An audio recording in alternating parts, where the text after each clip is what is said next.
Hello everyone, in this video I will guide you how you can amend any PO or edit any PO which is created.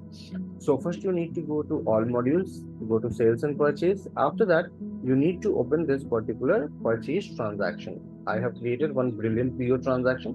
So once any PO is created, it creates a unique transaction timeline. So please check here, you can see this particular PO being created.